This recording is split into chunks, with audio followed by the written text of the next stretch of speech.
दोस्तों, आज की कहानी है सलोनी की। कुछ महीने पहले ही दीपेंद्र से नई शादी हुई थी। दोनों साथ काम करते थे। कब प्यार हुआ पता नहीं चला और फिर चट मंगनी पट ब्याह। दोनों शादी करके एक ही ऑफिस में काम कर रहे थे। काम करने के बावजूद उन्हें एक दूसरे से मिलने जुलने की फुर्सत नहीं होती थी। अच्छा, एक बात बताओ कि तुम राह कैसी लेती हो? उस जगह तुमने बताया था कि किसी देहात में है तुम्हारी ससुराल। दीपाली आज पूरे मूड में थी सलोनी को चिढ़ाने के। वह जानती थी ससुराल के नाम से कैसे चिढ़ जाती है सलोनी। जाना तो पड़ेगा ही, इकलौती ननद की शादी है। अब कुछ दिन झेल लूंगी। और तुम्हारी जेठानी, क्या बुलाती हो तुम उसे? यार मत पूछो, क्या बताऊं। उन्हें देखकर मुझे किसी पुरानी हिंदी फिल्म की हीरोइन याद आ जाती है। एकदम गंवार है, गंवार। हाथ भर भर चूड़ियां, मांग सिंदूर से पुती और सिर पर हर वक्त पल्लू टिकाए घूमती हैं। कौन रहता है आज के जमाने में इस तरह? सच कहूँ तो ऐसी पिछड़ी औरतों की वजह से ही मर्द हम औरतों को कमतर समझते हैं। पता नहीं कुछ पढ़ी लिखी है भी या नहीं। खैर, मुझे क्या, काट लूंगी कुछ दिन किसी तरह।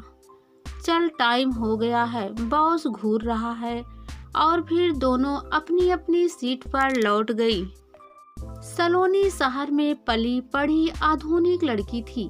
शहर में जीन्स टॉप पहनकर आजाद तितली की तरह घूमने वाली सलोनी को साड़ी पहन घूंघट निकाल छुई मुई बनकर बैठना कैसे अच्छा लगता। ससुराल वाले पारंपरिक विचारों के लोग थे। उसे ससुर जेठ के सामने सिर पर पल्लू लेने की हिदायत मिली। छोटी ननद गौरी नई भाभी के आगे पीछे घूमती रहती थी। सलोनी गांव की औरतों को एकदम गंवार समझती थी। शहर में अपनी नई अलग गृहस्थी बसाकर सलोनी खुश थी। कुछ दिन पहले ही दीपेंद्र की छोटी बहन गौरी की शादी तय हुई थी। शादी का अवसर था। घर में मेहमानों की भीड़ जुटी थी। गर्मी का मौसम, उस पर बिजली की कोई ठिकाना नहीं होता था। हाथ पंखे से हवा करते करते सलोनी का दम निकला जा रहा था। एकांत मिलते ही सलोनी का गुस्सा फूट पड़ा। कहाँ ले आए तुम मुझे दीपेन? मुझसे नहीं रहा जाता ऐसी बीहड़ जगह में। धीरे बोलो सलोनी, गौरी की शादी के दूसरे ही दिन हम चले जाएंगे। सलोनी ने बुरा सा मुंह बनाया। बस किसी तरह शादी निपट जाए तो उसकी जान छूटे। घर रिश्तेदारों से भरा था। इतने लोगों की जिम्मेदारी घर की बहुओं पर थी। सलोनी को रसोई के कामों का कोई तजर्बा नहीं था। अपने मायके में भी उसने कभी माँ का हाथ नहीं बटाया था।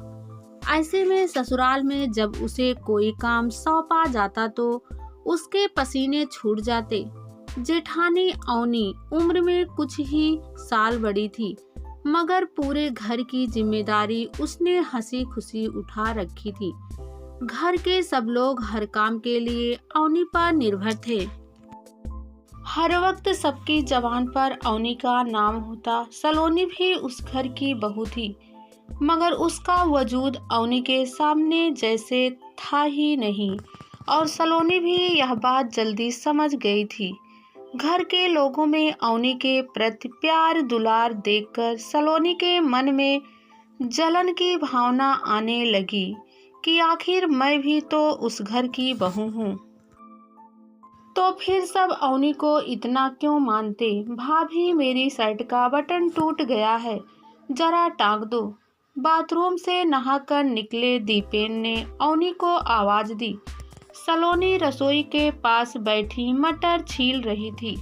वह तुरंत दीपेन के पास गई, बोली, यह क्या, इतनी छोटी सी बात के लिए तुम अवनी भाभी को बुला रहे हो? मुझसे भी तो कह सकते थे। और फिर उसने दीपेन को गुस्से से घूरा। मुझे लगा तुम्हें ये सब नहीं आता होगा। सलोनी को गुस्से में देख दीपेन सक पका गया। तुम क्या मुझे बिल्कुल अनाड़ी समझते हो? कह उसके हाथ से शर्ट लेकर सलोनी ने बटन टाँग दिया। धीरे धीरे सलोनी को समझ आने लगा कि कैसे अवनी सबके लिए अच्छी बनी हुई है। सुबह सबसे पहले उठकर नहा धोकर किचन में जाकर चाय नाश्ता बनाकर सबको खिलाना। बूढ़े ससुर जी को शुगर की समस्या है। अवनी उनकी दवाई और खान पान का पूरा ध्यान रखती। सासू माँ भी अवनी से खुश रहती और बच्चे भी अवनी से खुश रहते। सुबह से शाम तक एक पैर पर नाचती अवनी सबकी जरूरतों का ख्याल बड़े प्यार से रखती। घर आए रिश्तेदार भी अवनी को ही बुलाते। सलोनी जैसे एक मेहमान की तरह थी। अवनी का हर वक्त मुस्कुराते रहना सलोनी को दिखावा लगता। वह मन ही मन कुढ़ने लगी थी अवनी से। सलोनी के हाथ से अचार का बर्तन गिरकर टूट गया। रसोई की तरफ आती अवनी फिसलकर गिर पड़ी और उसके पैर में मोच आ गई। घर वाले दौड़े चले आए। अवनी को चारपाई पर लिटा दिया गया। सब उसकी सेवा में जुट गए। उसे आराम करने की सलाह दी गई। उसके बैठ जाने से सारे काम लापरवाही होने लगे। बड़ी बुआ ने सलोनी को रसोई के काम में लगा दिया। सलोनी इस मामले में कोरा घड़ा थी। खाने में कोई ना कोई कमी रह जाती। सब नुक्स निकाल कर खाते। अवनी सलोनी की स्थिति समझती थी। वह पूरी कोशिश करती उसे हर काम सिखाने की, पर अभ्यास न होने से जिन कामों में अवनी माहिर थी उन्हें करने में सलोनी घंटों लगा देती। मझली बुआ ने मीठे में फिरनी खाने की फरमाइश की तो सलोनी को फिरनी पकाने का जानकारी कहाँ था कि खड़े खड़े कलछिल घुमाती। तेज आंच में पकती फिरनी पूरी तरह जल गई। अरे कुछ आता भी है क्या तुम्हें? पहले कभी घर का काम नहीं किया क्या? सारे रिश्तेदारों के सामने मझली बुआ ने सलोनी को बोल रही थी। मारे शर्म के सलोनी का मुंह लाल हो गया। उसे सच में नहीं आता था तो इसमें उसका क्या दोष था बुआ जी? सलोनी ने ये सब कभी किया ही नहीं है पहले। वैसे भी यह नौकरी करती है, समय ही कहाँ मिलता है ये सब सीखने का इसे। आपके लिए फिरनी मैं फिर कभी बना दूंगी। अवनी ने सलोनी का रुआंसा चेहरा देखा तो उसका मन पसीज गया। ननद गौरी की शादी धूमधाम से निपट गई। रिश्तेदार भी एक एक कर चले गए। अब सिर्फ घर के लोग रह गए थे। अवनी के मधुर व्यवहार के कारण सलोनी उससे घुल मिल गई थी। अवनी उसके हर काम में मदद करती। 2 दिन बाद उन्हें लौटना था। दीपेन ने ट्रेन के टिकट बुक करा दिए। एक दिन दोपहर में सलोनी पुराना एल्बम देख रही थी। एक फोटो में अवनी सिर पर काली टोपी लगाए काला चोगा पहने थी। फोटो शायद कॉलेज के दीक्षांत समारोह का था। उस फोटो को देखकर सलोनी ने दीपेन से पूछा, ये अवनी भाभी है ना? हाँ, यह फोटो उनके कॉलेज का है। भैया के लिए जब उनका रिश्ता आया था तो यही फोटो भेजा था। उनके घर वाले ने कितनी पढ़ी लिखी है अवनी भाभी? सलोनी हैरान थी। अवनी भाभी AA है। वह तो नौकरी भी करती थी। उन्होंने PhD भी की हुई है। शादी के कुछ समय बाद माँ बहुत बीमार पड़ गई थी। भाभी अपनी नौकरी तक छोड़ दी। अगर आज माँ ठीक है तो सिर्फ भाभी की वजह से। तुम जानती नहीं सलोनी, भाभी ने इस घर के लिए बहुत कुछ किया है। वह चाहती तो आराम से अपनी नौकरी कर सकती थी, मगर उन्होंने हमेशा अपने परिवार को चाहा। सलोनी जिस अवनी भाभी को निपट अनपढ़ समझती रही, वह इतनी काबिल होगी, इसका तो उसे अनुमान भी नहीं था। भाभी ने अपनी शिक्षा का घमंड दिखाकर कभी घर गिरी स्थित के कामों को छोटा नहीं समझा था। सलोनी को अपनी सोच पर ग्लानि होने लगी।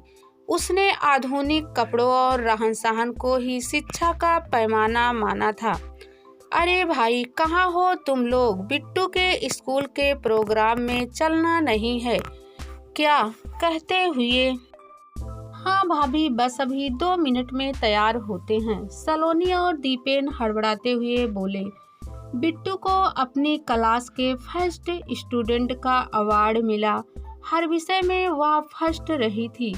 उसे प्राइज देने के बाद प्रिंसिपल ने जब माँ बाप को स्टेज पर 2 शब्द कहने के लिए आमंत्रित किया तो संकुचाते हुए बड़े भैया बोले, अवनी तुम जाओ। हाँ भाभी, बस अभी 2 मिनट में तैयार होते हैं। सलोनी और दीपेन हड़बड़ाते हुए बोले। बिट्टू को अपनी क्लास के बेस्ट स्टूडेंट का अवार्ड मिला। हर विषय में वह फर्स्ट रही थी।